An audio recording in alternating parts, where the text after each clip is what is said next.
To celebrate the 5th year anniversary of Cyberpunk 2077, today we're going to go through the absolute best weapons in every category so you can make the most broken builds possible. Let's go! Let me know your favorite weapons I've missed in the comments down below. Some of these are a little bit personal preference-y, but I've tried to be as unbiased as possible, and I'll explain my reasoning as we go.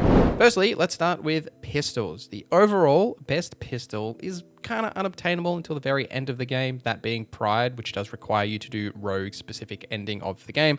But if you want something that's a little bit easier and that you can get significantly earlier, that would be Her Majesty. This is a unique silenced pistol that has a couple of buffs, but specifically you want to focus on optical camo. So when optical camo is active, this weapon's shots gain perfect accuracy and guaranteed headshot crits, along with increased damage. As if that weren't enough, it comes with a unique silencer. So the weapon is already silenced, you don't have to put one on it. It does have a solid amount of damage, guaranteed crits, can't sneeze at that. All you need to do really is put a scope on it so that you can actually aim it a little bit better. Equipped an optical camo and you're essentially laughing. You'll more or less one-shot basically every enemy with that straight headshot in practically almost every difficulty, except very hard in some scenarios. But it's just a fantastic weapon if you wanted to run, say, a stealth build using something like this that just essentially allows you to one-shot enemies, deal a high amount of damage from stealth. The 150% headshot damage multiplier on the weapon as well is absolutely incredible because you're essentially going to be aiming for headshots anyway for that guaranteed headshot crit. So you get all of that increased damage out of that. So really great combination and weapon to use here. That is pretty easy to get if you do want to get this weapon. It comes from the Get It Together mission, which is one of the early missions in Phantom Liberty. At roughly the end of that quest, after you've done the 3 gigs for Mr. Hands and you're in the hideout with Alex and Reed, just next to the diving suit is where you actually find this weapon. If you want a non-silenced option, Archangel is probably the best non-silenced pistol if you're going for some sort of other build, like maybe a Johnny Silverhand build, but you're not going to actually use his pistol. This weapon has a couple of really good things going for it. One, it is a revolver, so it has a really high amount of just base damage, has a nice 210% headshot damage multiplier, extra armor penetration, crit chance, a little bit of shock chance. Now, what's really special is the full auto mode allows you to fire rounds in the rhythm of Samurai's Archangel. Successive hits after short intervals knock enemies to the ground. So you get that like shotgun knockback effect basically. Now, all you need to do here is just hold down the shoot button. Now, it's not like a full auto that you might expect from, say, Fan the Hammer from Overwatch or something like that, where you just blow all these 6 shots very quickly. There's a rhythm to it because it is to that song. You just need to hold down the button. But that knockback will essentially, it's sort of like a stun, right? Because enemies are going to be on the ground, not going to be shooting you back. So you get a ton of damage output from this. You can knock down enemies, prevent them from attacking you, just, clean them up as you see fit.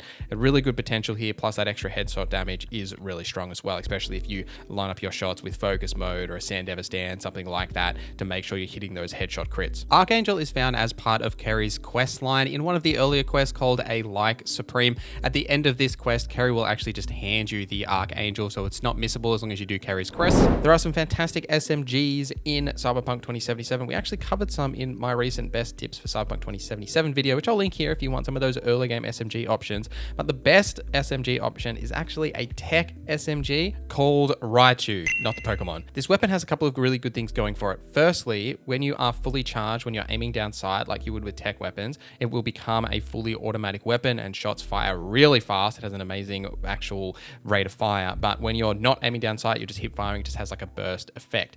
Now, this is unique in the tech category because it does not require you to charge the weapon in order to penetrate obstacles, and headshots have a greater critical hit chance. So the main drawback from tech weapons is having to charge them, which here you don't have to get the actual effect of being able to shoot through obstacles, which is great for, say, vehicle combat if you're shooting things in cars because it goes through all the windows and everything. And there's generally in combat, if you're, say, clipping through obstacles, like enemies hiding behind stuff, very easy to take them out. With a tech build, this is probably one of the best options. You simply just can't go wrong with this because of the overall damage potential in short range or mid range. You've got that additional mode to, say, full auto attack enemies if you're holding down the charge, or if you just want to burst fire enemies if they're too close. Just really fantastic weapon, great damage potential, being able to shoot through walls, just everything. It's fantastic. Now, Raichu comes from getting a Pikachu and using it. No, it doesn't.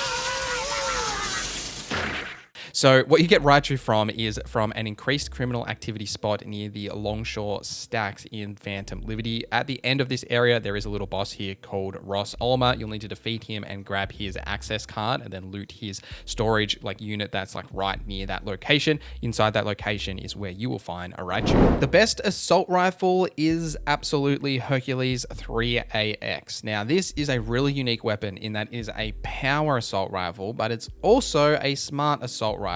So from hip firing, you will use it as a power weapon with a really fast rate of fire. But if you aim down sights, it becomes a smart weapon and you get the benefits of that. Now the downside is that when it's a smart weapon, it will shoot 3 bullets per shot, but it does have a 90 bullet magazine. So it's kind of fine, right? It just makes that if you're using it as a smart weapon, you've got 30 bullets in that magazine. But even just hip firing, it's absolutely incredible because it shreds through enemies with that 90 bullet magazine. But there's more to it than just being a power and a smart hybrid. So this has armor penetration on it, but it also has a 20% poison chance. So what this means is that it has a chance to severely poison enemies. Poison enemies are more susceptible to critical damage. Neutralizing an enemy causes them to explode and leave a pool of acid. So you've got just this fantastic combination of a power and smart weapon, great rate of fire, multiple ways to use it. Say if you're fighting in close range, you can just use it from hip fire, shred through enemies that way. Long range, you can then lock onto targets with the smart ADS and then take them out. Also, something to note here is that you don't need the smart link in your palm. It works without actually requiring that cyberware. And then on top of that, you've got the poison damage. So if you're looking for a power weapon, even some sort of smart hybrid, absolutely fantastic to use. And this also comes from Phantom Liberty. There is a gig in Phantom Liberty called Roads to Redemption. In that gig, you can get this weapon. It is missable, however. So if you have already done this gig, my sincere apologies. If you haven't done this gig, then what you need to do is near the end of the gig where you need to upload the malware, there is a shooting range. In that shooting range, there is a stack of weapons, and sitting on a open crate is where actually you'll find this weapon. Breakthrough is the best sniper in the game. This is a tech sniper that you will need to craft yourself once you have actually found it. This sniper has 300% headshot damage multiplier, 100% armor penetration, and because it is a tech sniper, it can then shoot walls. But what's unique about this is that its unique mods allow rounds to penetrate through walls without being charged, after which they can then ricochet multiple times. So similar how the assault rifle Hercules was a smart and power hybrid, this is basically a power and tech hybrid because those bullets can ricochet. Now the ricochet effect, you're probably not actually going to see that happen and hit enemies very often. When it does, it's fantastic, but very rarely is that actually going to matter. Basically, it's just overall the damage potential from this tech sniper being able to charge it, shoot through walls is fantastic, as you can then line up those headshots with that 300% headshot damage multiplier. Just very high single shot damage, and then you might get lucky and get a ricochet, hit enemies as well, so you get the benefits from that, which does help with some of the problems that you have when you are using snipers, is that you're basically stuck to one hitting enemies. There's no real AoE or anything potential you get from that. Now, the breakthrough comes from the base game. In the Santa Domingo region of the game, there is a suspected organization crime activity down here in the Rancho Coronado area. Once you've done this, one of the enemies that you defeat, the leader there, he will have the crafting spec for breakthrough, and then you'll just need to craft it yourself and you're ready to go. The best shotgun in the game is a bit of a tough category. If you want to find something without the influence of mildly broken mods that just have a 100% dismember chance, but my options here, I'll give you two. I really like Sovereign, and I would say that's probably my go-to. This is another one that you'll need to craft yourself. 75% armor penetration, 6% burn chance, and it does shoot 6 projectiles per hit. What's great about this is it has guaranteed critical hits with a point-blank shot, and it has increased reload speed and movement speed after shooting an enemy in the torso. So essentially the combat flow here is to guarantee those critical hits with point-blank range, so charging at enemies and shooting them in the chest to get that increased reload speed and movement speed, and then just rinse repeating off that. Now the downside is that you do have to reload after every shot, but that increased movement speed and reload speed allows you to get back into that point-blank range, hit that next enemy with the torso, and then keep rinse repeating that combination for the amount of potential you get out of that. Sovereign is found at a suspected suspected organization crime activity in Japantown. You need to complete this crime, defeat the leader. You'll get a crafting spec there and be able to craft this. This is another one that you can get just straight up in Act 2, as most of these weapons are, other than the Phantom Liberty one, which I think is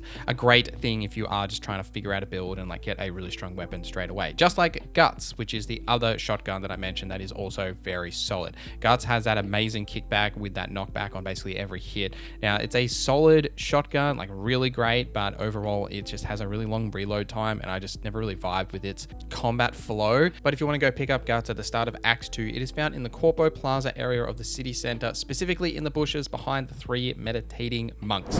Moving on to the best katana, there's a couple of really good options here, but I think flat out the best option is probably Byakko, which is a unique katana that does require a bit of work in order to get. But what's fantastic about this is the bleeding chance, because you get a 30% bleed chance on each hit, but also it allows you to leap towards a target with full force. So when you do hold down that power attack, you can then zoom towards enemies and hit them in the head with that. Plus, killing them allows you to temporarily perform a rapid combo of attacks, significantly speeding up your attack speed and just being able to melt through enemies. Using something like a Sendever stand, etc., you can then just keep zooming around, shredding through enemies without too much resistance, which is fantastic combination here if you do like the katana build sort of play style. Now, this comes from completing all of Wakako's gigs. Wakako is in Japantown. You will need to complete all 8 of her gigs. She'll then give you an additional quest called Professional Widow. Essentially, you'll just need to open up your stash and you'll have this located there